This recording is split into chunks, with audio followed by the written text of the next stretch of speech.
Welcome back to Front of Stage with Dirty Honey. Thank you. Hi, how are you? I'm good. Lovely day today, so. How is Vienna it was much for needed. you? It was awesome. It usually is. Today was particularly nice, so it was very nice weather, and yeah, I rode around all day and just enjoyed myself. So. Yeah, I heard it's not your first time in Vienna. How do you like the city? I've been here. God, I think I've been here 6 times. I think in my life. So yeah, I've got the entire calendar worked out. I've been here now in winter, in summer, in autumn, spring. Now it seems so. It's always nice. I mean, I particularly like it when it's Christmas time. So, yeah. Yeah, obviously we don't have that right now, but today it's one of the first really nice days we've had. So I was just had to take it all in. I just rode my bike around the city for 4 hours. Yeah, that's nice. Yeah, it was good. Do you always have your bike with you? I do. Yeah. Is this something you always have to take with you on tour, or what are your essentials you have to take with you? That's on tour? a big one for me, the bicycle. I mean, I don't know how far out of the city center we are at this venue. Quite far. Yeah, it's pretty far. But I like to go in and I like to see things and do things throughout the day and, seize the day. And so the bike is definitely an essential piece. My headphones, of course, my phone. But yeah, not much else, really. I like to shop, spend some money. Did you buy something? Did I buy something today? No, but this guy at the coffee shop, Fenster Cafe, he gave me a bunch of coffee stuff, which was really nice of him. But no, I didn't buy anything today. I certainly tried to. Oh, okay. Yeah. How long is your tour by now? We're about, I think this is week 5. Wow, Yeah. that's a long time. But we're almost near the end, so around the middle, everybody's really tired and exhausted, and then once you start to see the light at the end of the tunnel, it becomes a much more enjoyable. And we're going to obviously really cool cities now. I mean, last night we were in Budapest and we were in Prague, and now we're going to Vienna and Munich and Milan and then Barcelona. It's a fun part of the tour. So that's exciting. Yeah, it makes it easier. Do you have a favorite city? Except for Vienna, I would say. Of course, yeah. I really do enjoy a lot of places. This is kind of, I do like London a lot. I would think the more, maybe the cities that are more less known, I guess. The cities that are less known would be Glasgow. I really enjoy. We've never really played Edinburgh up in Scotland, but that was a beautiful city. I like Helsinki a lot for some reason. And obviously Madrid, anywhere in Italy is that feels like home to me, because I lived there for a little bit. So where do you live? I lived in Florence. Oh, what beautiful city. Yeah. I mean, Florence is definitely one of my favorite cities, in the world, anywhere. So, how does it come that you lived there? How did it come about? Yeah. I was studying there with my merch guy, Carl, who you probably met. So we both studied there, and I've been going back to Italy for I go back for at least 2 weeks every year since, it's probably been for 7 or 8 years now. So, wow, that's great. And now that we've been touring, Yeah. I always take, some time after to go to Italy and usually somewhere else too. So either Greece or Vienna with Italy, you know what I mean? Do a little mixture to see something new. It's all close by for you. Exactly. So, you said that there's always a low also on tour where everybody's a little bit exhausted. Yeah. What is your, how do you get through these times? Because to be in a band, you're always close together for the tour life. I can imagine it can be hard to be the whole time together with people. Yeah, I think everybody, certainly by now, we've been doing it for, 4 or 5 years.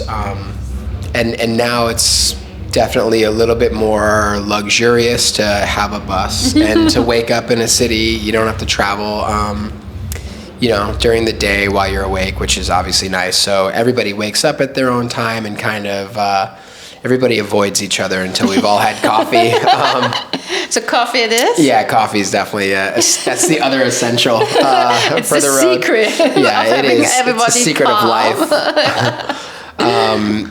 So yeah, I usually don't see anybody in the band until at least like 3:00 in the afternoon. Okay. Unless we're all doing something together where, we know of a restaurant we all want to go to together.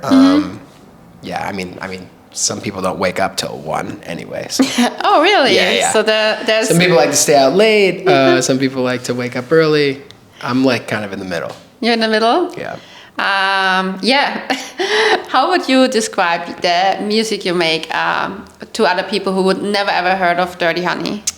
It's a good question. It's a little more challenging now with the release of this latest record because I think we've sort of introduced some new styles that. I wanted to ask. How would you say it? I had the feeling it changed a little bit from the last album to this album. Yeah, and I think that's just growing as any artist should. But yeah, I mean, at the heart of it, we're a rock and roll band with really talented musicians. I think. I'm probably the least talented of anybody in the band in terms of like musical knowledge and all that sort of, creative good stuff. But, we're a high energy rock and roll band, with, old familiarities, maybe a little bit of nostalgia from bands like, Guns N' Roses or AC/DC or Zeppelin or Aerosmith. But we also have a fresh take on all of it. And I think 4 different personalities create this recipe that's completely unique, but it's also familiar, which is great. But this new record, obviously, we've started to introduce some like, acoustic sort of styles, like Allman Brothers-esque acoustic rock, stuff like that. So, it's an interesting question. It's evolving as we go, I have the pleasure to do this podcast. I'm always, getting to know new bands, for me new, and I'm always listening to the music before. And with some, I would stop after 2-3 songs. And with Dirty Honey, it was like, I put one song on, and I was like, okay, nice. And then it was just the whole day I was listening. The whole day, I was listening to This Is Dirty Honey from Spotify the whole day on repeat, and it was really nice. I enjoyed it a lot. Maybe also because of the little nostalgic feeling. I love the pure rock and roll. Yeah, me too. Yeah, so compliment to you and your band. It's a very nice compliment. Yeah, thank you. Yeah. Glad you weren't sick of us by the end of the day. Yeah, but what are the influences you take, like from like what musicians, what bands you mentioned, Guns N' Roses, and are this the bands you would say you had a big influence on your? Oh, for sure, they're a big one. Aerosmith, AC/DC, Zeppelin, even like more contemporary artists, even though they might be like classics by now, like Soundgarden and Audio Slave and Rage Against the Machine. Like there's a lot of those elements in the the heavier stuff that we've created so far. And I like a lot of the Black Crowes, that's a great rock band. But we also like go back even before that. Like John has a lot of funk influences and soul music. So I think especially in vocal performances, those are the ones that all of my heroes like turn to for their when they were creating their style. Like Steven Tyler's not shy about saying, he was channeling some what's her name?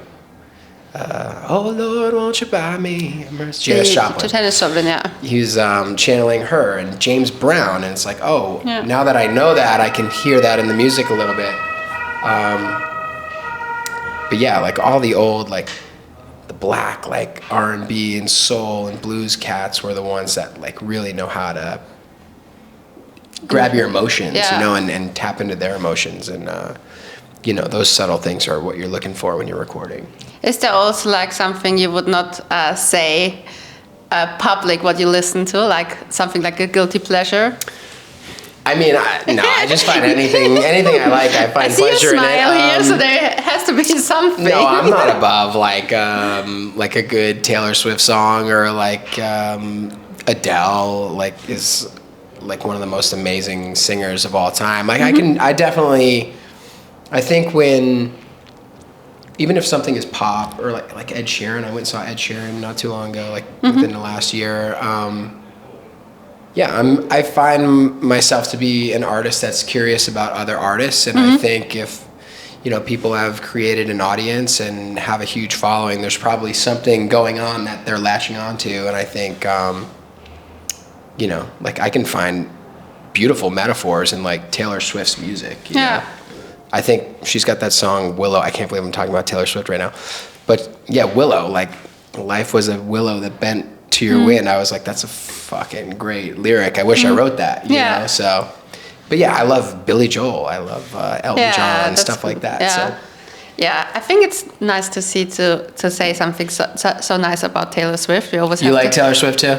I'm not a big fan. Like, I'm not a Swiftie to say. Okay, but yeah, I also me neither. like to listen to her music when there's something in the radio. I would just listen. I would not turn it off. But I think she's a great musician. Well, like, here's a parallel I would draw is like a lot of those songs that people know by Taylor Swift were probably produced by huge producers like throughout her catalog, and it's the same person that produced Shania Twain's massive career in recorded music produced AC/DC. So, you know, like, you probably don't know that, but Mutt Lange is a master of songwriting and producing music, and it doesn't matter if it's country or the greatest rock band in the world. He's like, you know, you can find those similarities in the creation. So I try to keep an open mind with those sorts of things. Yeah, and I think there's nothing bad about popular music. It's just like a little bit different, and it's a happy music style, so why not?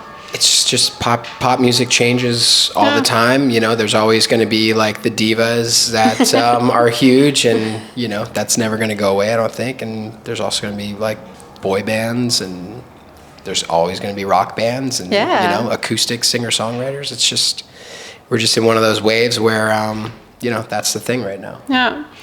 How would you, because you mentioned Guns N' Roses, you were also the support of Guns N' Roses, is this right? Yep. How would you say is the difference to be a support band and being on tour with to be a support band than having your own tour, and like, what's the difference for you as standing on the stage? Instead of, well, from standing on the stage, it's completely different. Vienna was, when we played here with Guns, that was actually a kind of an unexpected, chaotic audience, because we just didn't expect it to be as crazy as it was. I think we'd just come from Italy, and obviously, like, the Italians are crazy in a good way. Yeah.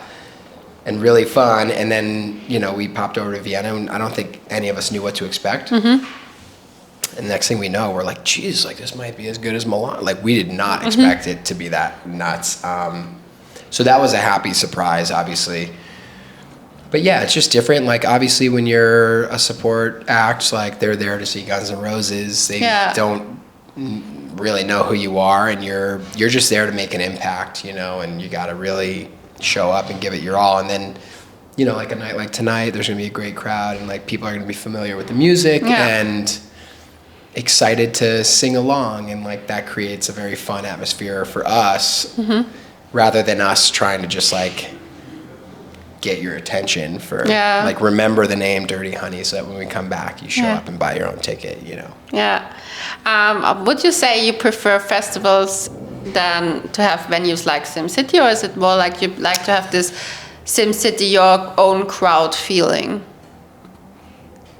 It is, I do like the challenge of, like, being on a festival stage or being a support group. Like, you can feel it if you're winning a crowd over that doesn't know who you are. And, like, you can feel that wave of support by the end of the show.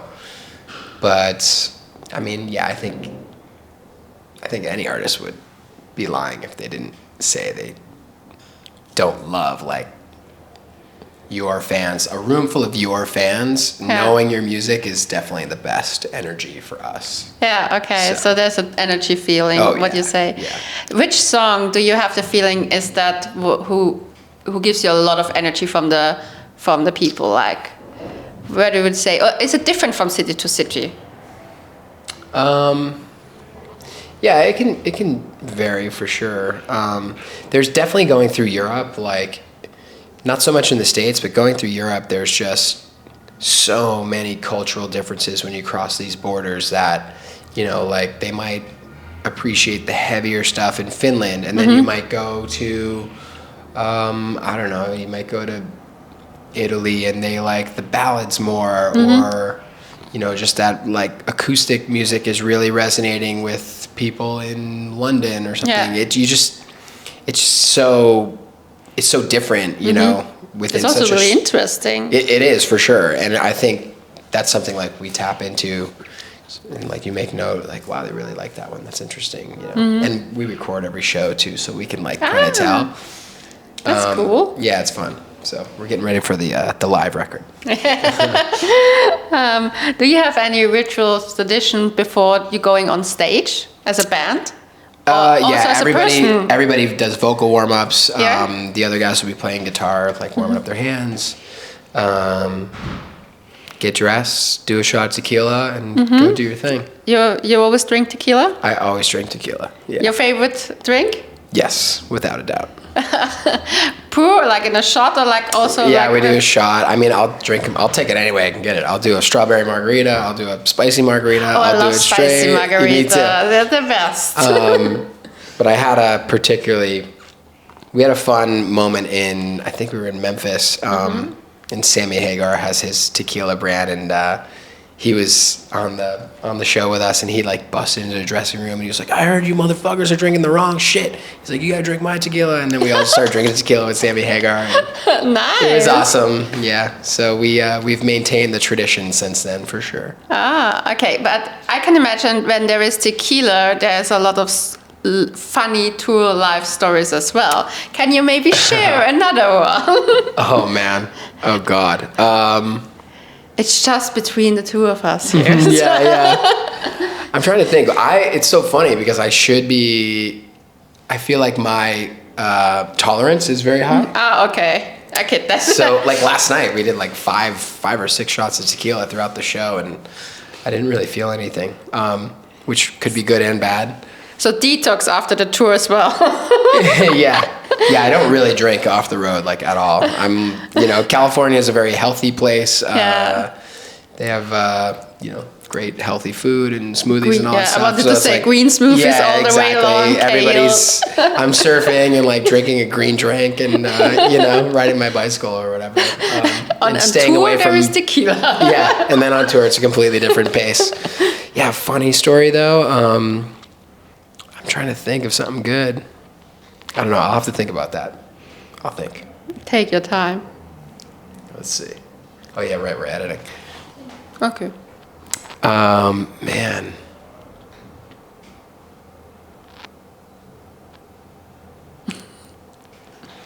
Oh, well, this one actually happened in Vienna. Really? So you know that old bar in the middle of town? There are a lot of old bars in the town. This is apparently the oldest bar in Europe or something, I think they say. Hold on. Okay, now I'm really curious. The oldest? The oldest bar in Europe. That's what they tell me. Lose. Ah, this one, yeah. Lose, American bar? Yeah. It's a nice place. I didn't know it's the oldest one. That's what they say. They could be lying. They could be lying. They're Viennese people. They're making a little bit of a story out of it. It says it's called the American bar. They could be lying to us. Maybe it's the first American bar. That could be. I don't know. Yeah. I don't know. But they say it's the oldest bar. So ever since we've started coming here, we've always gone to that bar, like, after the shows. And I tend to have, like, a different sense of fashion, I guess. So, like, I show up and I'm questionably dressed, but I'm fine. Like, I have pants on and whatever. And it's like a nice place. Yeah. It's, like, kind of nice. And then me and my buddy, we went to the bar, and then John was like, oh, we got to go to that bar. Let's go. And he shows up in, like, workout shorts and, like, a tank top. And he, like, came in from down here. it's probably 25 minutes away, I would think, right? And he tries to go into the bar, and they're like, dude, you can't come in with, and he's already wasted. And he's like, you can't come in a tank top to this place, you know what I mean? And I was like, oh God. And it was a complete waste of his time. So don't go to Loose with a tank top on. That's good to know. We know now. A personal question, because I really like the name Dirty Honey. How did it came?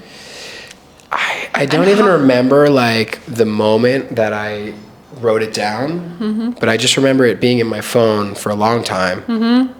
Dirty Honey, this is a fun name. And then when I was I was listening to Howard Stern in America interview Robert Plant, and Robert Plant, I'd never even heard of it before. He's like, I had this side project, the Honey Drippers, and I was like, I have a name like that, Honey. I was like, that sounds familiar. Dirty Honey, and I was like, okay. And then we were at a gig, and we had to like pick a band name because it was changing week to week. We'd show up at the club and we'd be like, we're the Shags today, or we're, Loose Cannon today, or we're Dirty Honey today, So we were like, we got to pick one and stick with it. And we just landed on that. It was the clear and obvious winner. You as a band, your drummer came 2 years ago? Or? This is, Jaden's been with us now for about a year. 1 year. Yeah. So, but the rest of you as a band, how did you come together? Just gigging in LA, just meeting each other throughout, other musical endeavors and playing gigs. And can you remember you as a musician, not with the band, your first gig being on stage? How was the feeling, and how is the feeling compared to now? The very first one we did, real one as Dirty Honey, was in Phoenix, Arizona with Slash and Miles Kennedy. And that was like so awesome. That was great. I remember John had a really special moment, realizing that like Slash could hear him playing his guitar at soundcheck, and he was like, wow, like that is blowing my mind right now. Can imagine. Then, that was cool. So the excitement of that, fortunately, hasn't worn off yet, and we're definitely still enjoying ourselves, and certainly now we're on a good path to the end of this tour. I think it's pretty exciting, and tonight's show is gonna fucking be crazy. Yeah, I think so too. Yeah, I do too. Last question: what is your goal for 2024, or like as a person, but also as a band member, like with the band? Ideally, I think we're going to Australia for the first time. That's really cool. I would love to. I mean, we recorded the records there, but we're going there to do shows for the first time. But I would love to like get to Japan and South America as well, and like experience those cultures and those territories as a touring band. For the first time ever, which would be great. And then I think we've been doing a lot of work at sound checks, just coming up with new ideas and trying to. We don't want to wait so long to get the next record out. Yeah. So we've been definitely consciously writing together a lot more on this tour than really we ever have. And yesterday was a particularly fruitful writing session. So like I've been cool. Yeah, I was riding around today. I'll never forget it. Like, I think we've got a couple really good ideas brewing, and I was like riding around listening to them on my bicycle in Vienna, like on a beautiful day. That's so cool. Now we have like for the next time I can ask you what are the songs you wrote in Vienna. So there's definitely some ideas flowing here, and there are some moments. So I specifically remember we wrote the song "Dirty Mind" in Cardiff, Wales, and I'll never forget it. And there's a couple other ones along the way that, like, Won't Take Me Alive was in, it's a small city in Denmark. Oh, good to know. We were on tour with Rival Sons, and we had this riff. And, what the hell is it called? I forget. But I'll never forget, like, coming up with... the moment. The moment of, like, okay, like, this is really good now. And those memories are very vivid. So thank you so much for the interview. No problem. This was Front of Stage with Dirty Honey. Thanks. Cheers.